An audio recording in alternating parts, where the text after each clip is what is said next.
आज से हम स्टार्ट करते हैं एक न्यू लेसन जो कि है प्राणी जगत। ओके, जो कि लेसन नंबर 4 है। ओके, तो जैसे कि हमने स्टार्ट कहाँ से किया था, बायोलॉजिकल क्लासिफिकेशन से, कि जीवों को वर्गीकरण हमें क्यों आवश्यकता पड़ी, जीवों के वर्गीकरण हमने क्यों किया। ये बात तो समझ गया कि जीवों का वर्गीकरण हमने क्यों किया, कि ये इस संसार में काफी सारे जीव, काफी भिन्न प्रकार के जीव पाए जाते हैं, अनेक स्पीसीज के। तो उन सबको पहचानने के लिए कि उनके वास स्थान क्या है, उनके शरीर की बनावट कैसी होती है, या फिर उनके अंदर किस प्रकार का तंत्र पाया जाता है, किसमें पाचन तंत्र पाया जाता है, किसमें ब्लड पाया जाता है, नहीं पाया जाता है, कोशिकीय होते हैं, अकोशिकीय होते हैं, आदि सारी बातें हमने बायोलॉजिकल क्लासिफिकेशन के अंतर्गत पढ़ा, जिसके आधार पर हमने उन सभी जीवों का वर्गीकरण किया और हम एक एक पार्ट वाइज हम पढ़ते जा रहे हैं। सबसे पढ़ने तो हम मोनेरा पढ़े, फिर प्रोटिस्टा, फिर उसी में आगे पढ़े हम और कई अन्य भी चीजें पढ़े, मतलब पूरे 5 थे। तो उसी में हम आज लास्ट टॉपिक स्टार्ट करते हैं, एनिमल किंगडम। ओके, तो एक तो प्लांट किंगडम, एक एनिमल किंगडम, ये थोड़े बड़े थे, इसलिए इन सबको अलग से हमने स्टार्ट किया। तो उसी कारण प्राणी जगत में आप देखते हैं, सबसे पहले पढ़ लेते हैं कि वर्गीकरण का आधार। अब वर्गीकरण का आधार इसमें किस प्रकार हुआ, जैसे कि हमने आज तक एनसीईआरटी भाषा है कि मतलब कि लगभग 10 लाख जीवों का अभी तक अध्ययन किया जा चुका है। अब 10 लाख जीवों, आप समझ सकते हैं कि अब ऐसे अगर इन सभी को एक ग्रुप में या फिर एक जगत में न बांटा जाए, अन्य अन्य स्तरों पर इनकी पहचान करके कि इनकी कोशिकीय स्तर क्या है, कोशिका व्यवस्था क्या है, शारीरिक संबित क्या है। शारीरिक संबित जैसे मतलब कि इन्हें 2 बराबर भाग हम बांट सकते हैं कि नहीं, जिससे हम लोग हैं इन्हें 2 बराबर भागों में बांट सकते हैं। तो आज के आधार पर प्रगुह की आकृति, प्रकृति, पाचन तंत्र, प्रसंस्करण तंत्र, जनन तंत्र आदि के आधार पर हमने जीवों को बांटा। तो अब हम उसी प्रकार हम देखते हैं, इसमें थोड़ा आपको आगे आप इन सब के बारे में जानेंगे, लेकिन थोड़ा सा यहाँ जान लेते हैं। कोशिका व्यवस्था हम भी आपको बताते हैं। अब शारीरिक संबंध में मतलब उसे 2 बराबर भागों में बांट सकते हैं या फिर 3 बराबर भागों में बांट सकते हैं, फिर उसे हम 2 बराबर या 3 बराबर भागों में बांट ही नहीं सकते। ये सारी बातें किसके अंतर्गत पढ़ेंगे हम, शारीरिक सम्मित अर्थात समानता। किसकी समानता, शारीरिक को हम 2 बराबर या 3 बराबर भागों में बांट सकेंगे कि नहीं। उसी प्रकार देखिए प्रगुहा की प्रकृति, ये होती है मेसोडर्म से आच्छादित जो एक सीलम होती है, गुहा होती है, उसी को हम प्रगुहा बोलते हैं। इसको भी हम आगे पढ़ेंगे कि किन किन जीवों के अंतर्गत ये पाए गए। बता दें मुख्यतः ये एनेलिडा या फिर उससे उच्च अर्थात आर्थ्रोपोडा, एकाइनोडर्मेटा, हेमिकार्डेटा, कार्डेटा, इन सभी में ये पाए गए, अर्थात एनेलिडा से उच्च जगत के अंतर्गत पाए गए। इसमें प्रगुहा की प्रकृति यह मुख्यतः आहार नाल में पाई जाती है। और पाचन तंत्र भी हम आपको बता रहे हैं, आगे इसको भी बताते हैं। जनन तंत्र, ये सब तो अब हम धीरे धीरे करके बारे में इनको जानेंगे। अब देखो हम नेक्स्ट पॉइंट पढ़ते हैं, संगठन का स्तर। संगठन का स्तर, जैसे हम जीवों पर देखते हैं कि जीव तो सभी की बनावट, उनकी शारीरिक जो बाहरी रूप एक संरचना होती है वो आपको कभी भिन्न नहीं दिखती है।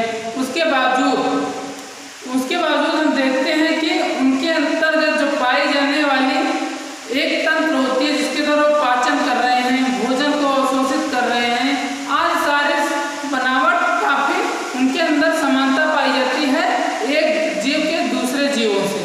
ओके, तो अब हम यहाँ पर देखते हैं कि कोशिकीय स्तर का संगठन।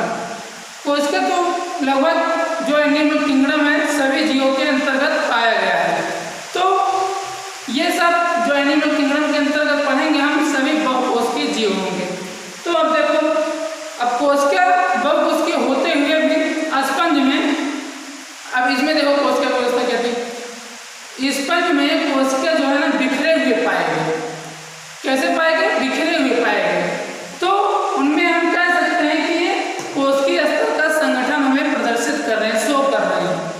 जबकि उसी के आगे फिर हम आगे बढ़ते हैं, विकास की दृष्टि से आगे विकसित होते हैं, तो आता है सिलेंट्रेट। सिलेंट्रेट कोशिका में ऊतक स्तर का निर्माण हुआ। ऊतक स्तर का निर्माण कैसे हुआ? कोशिकाएं संगठित हुई और वे एक ऊतक का निर्माण किया, जिससे वे अपना कार्य संपादित किया। किससे मिलकर? कोशिका के संगठन से ऊतक का निर्माण किया और वे अपना कार्य संपादित करने लगे। तो इन सिलेंट्रेट कोशिकाओं यानी कि जो जगत सिलेंट्रेट है, उन सभी जगत में आ गई थी अब ऊतक की व्यवस्था, अर्थात विकास हुआ। फिर उसी के आगे धीरे धीरे अब यही ऊतक चल के एक ऊतक तंत्र यानी कि अंग तंत्र का निर्माण किया। अब ये अंग तंत्र जो कि एनिलिडा में पढ़ेंगे, सिलेंट्रेटा तो कभी पढ़ेगा, तो एनिलिडा, मोलस्का, आर्थ्रोपोडा, कार्डेटा, इन सब में अंग तंत्र, इनके सभी अंग मिलकर जो है एक विशेष तंत्र का निर्माण किया। और देखो, जो ऊतक से मिलकर अंग तंत्र का निर्माण किया, वे सभी एक तंत्र का यानी वे सभी इन जगत के अंग के निर्माण करके एक विशेष तंत्र का निर्माण किया। और वे विशेष तंत्र एक तंत्र का विशेष अपना कार्य करते थे। अब जैसे प्रसंचरण तंत्र हो गया, पाचन तंत्र हो गया, अर्थात मतलब एक उनके अंग मिल करके एक तंत्र का निर्माण किया, जो कि बॉडी में एक तंत्र का कार्य करती है, जो अपना कार्य अच्छे से संपादित करती है। तो उसी प्रकार हम उन जगत के अंतर्गत देखें कि इन सभी अंग मिलकर एक विशिष्ट कार्य का निर्माण किया और अपना कार्य निर्वहन कर रहे थे। तो समझ तो आ रहा है ना कि हम बस बोलते चले जाएं, आपको कुछ समझ में नहीं आया। तो देखो, इसमें कुछ है नहीं, ये इंट्रोडक्शन है। तो हम इसको एक दो क्लास में ऐसे ही चलेगा, उसके बाद हम इनके सभी जगत को स्टार्ट करेंगे। ओके, तो देखो अंग तंत्र के संगठन का स्तर। अब अंग तंत्र का निर्माण हो गया, किसके अंदर हुआ ये भी हम जान गए। अब उन अंग तंत्रों ने मिलकर एक विशिष्ट तंत्र का निर्माण किया, जिसे हम बोलते हैं अंग तंत्र के संगठन का स्तर। तो हमने क्या लिखा विकास की दृष्टि से? कोशिका किसमें बिखरे पाएंगे? स्पंज। वही कोशिका आगे चलकर ऊतक का निर्माण किया, फिर वही ऊतक आगे चल के ऊतकों का संगठन करके अंग तंत्र का निर्माण किया। ओके, तो उसी को ही हम अंग तंत्र के संगठन का स्तर बोलते हैं, जो कि उच्च जीवों के अंतर्गत पाए गए। अब देखो, अब वही पाचन तंत्र, मतलब वही अंग तंत्र, एक तंत्र जो कि पाचन तंत्र होता है, उसका भी निर्माण किया। अब पाचन तंत्र क्या होता है? ये जैसे हम मुख के द्वारा कुछ अवशोषित करते हैं, तो उसके अंदर की सारे पोषक तत्व आदि, उसके जो प्रोटीन पाते हैं, उन सबसे अवशोषित कर ली जाती हैं। तो उनको जो पचाने का कार्य करती है, वही सब मिलकर एक पाचन तंत्र का निर्माण करती हैं। तो हम अब वो पाचन तंत्र भी दो प्रकार का हुआ, एक पूर्ण व अपूर्ण पाचन तंत्र। पूर्ण पाचन तंत्र वे होते हैं कि जिनमें मतलब भोजन आदि को ग्रहण करने के लिए एक माउथ होता है, एक गुदा होता है। मतलब माउथ के द्वारा हम भोजन का अवशोषण मतलब अन्न खाते हैं यानी कि ग्रहण करते हैं, तथा अवशिष्ट पदार्थों अर्थात पचित भोज्य पदार्थों को बाहर निकालने के लिए गुदा होता है। तो इसे हम बोल देते हैं कि हमारे शरीर के अंदर एक पूर्ण पाचन तंत्र है। अपूर्ण पाचन तंत्र क्या होता है? वे जीव जिनके अंतर्गत भोजन को ग्रहण करने के लिए या फिर पदार्थों को अपशिष्ट वेस्ट पदार्थों को बाहर निकालने के लिए एक ही द्वार होता है, उसमें हम अपूर्ण पाचन कहते हैं। उसमें अपूर्ण पाचन तंत्र में आता है प्लेटा हेलमिंथेज। प्लेटा हेलमिंथेज में अपूर्ण पाचन तंत्र होता है, उसमें केवल एक ही द्वार होता है भोजन को ग्रहण करने के लिए एवं बाहर निकालने के लिए अपशिष्ट पदार्थों को। ओके, अब हम देखते हैं प्रसंचरण तंत्र। प्रसंचरण तंत्र कैसे होगा? प्रसंचरण तंत्र में देखो, खुला प्रसंचरण तंत्र, बंद प्रसंचरण तंत्र। अब हम समझते हैं प्रसंचरण तंत्र क्या होता है। कि प्रसंचरण तंत्र कि शरीर के अंतर्गत जो हमने भोजन के द्वारा ग्रहण किया, तो उसमें हमने देखा कि पोषक तत्व पाए गए, प्रोटीन पाए गए, एंजाइम पाए गए, हर चीजें पाई गई। अब वो एक जगह तो रहेंगे नहीं, तो उन्हें पूरे बॉडी के अंदर पहुंचाना है जो प्रसंचरण तंत्र का कार्य होता है। अर्थात प्रसंचरण तंत्र उन पोषक तत्वों या जो भी चीजें होती हैं वह पूरे शरीर में उनको पहुंचाने का कार्य करती है, यही प्रसंचरण तंत्र हो गया। प्रसंचरण तंत्र दो प्रकार के यहाँ पर दिखाया गया है, एक तो खुला प्रसंचरण तंत्र, एक बंद प्रसंचरण तंत्र। अब खुला प्रसंचरण तंत्र क्या होता है? खुला प्रसंचरण तंत्र वे तंत्र होते हैं जिनमें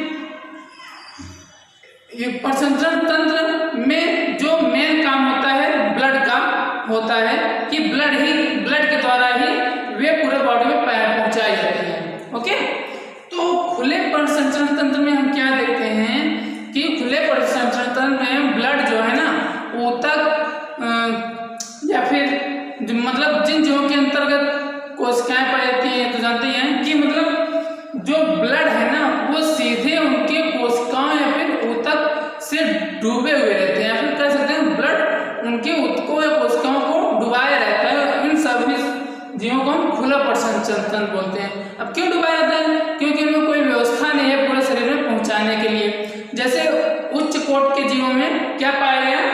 बंद प्रसंचरण तंत्र। बंद प्रसंचरण तंत्र वे होते हैं कि मतलब एक व्यवस्था होती है। अब जैसे हम अपने लोगों के अंतर्गत क्या पाए गए? शिराएं पाई गई, धमनियां पाई गई एवं कोशिकाएं पाई गई हैं। तो इन सब की सहायता से शुद्ध रक्त को दूसरे नली के द्वारा, अशुद्ध रक्त को दूसरे नली के द्वारा पहुंचाई जा रही है, आ जा रही है। किसके द्वारा? हृदय जो ब्लड दे रहा है वे शिराओं या फिर धमनियों के द्वारा पूरे बॉडी में पहुंचाई जा रही है। तो एक व्यवस्था होती है जिसे हम बंद प्रसंचरण तंत्र बोलते हैं। ओके, यहाँ तक तो आपको प्रॉब्लम नहीं होनी चाहिए। तो उसी प्रकार हम नेक्स्ट लेक्चर में भी अभी कुछ पॉइंट अभी है कि मतलब कि शरीर की संमित देखेंगे, किस प्रकार हम उसे बांटते हैं, प्रगुहा क्या होती है इसके बारे में जानेंगे, या फिर कुछ और चीजें हैं जिसे हम नेक्स्ट लेक्चर में जानने का प्रयास करेंगे। ओके, अच्छे से पढ़ो, समझ में तो आ रहा है।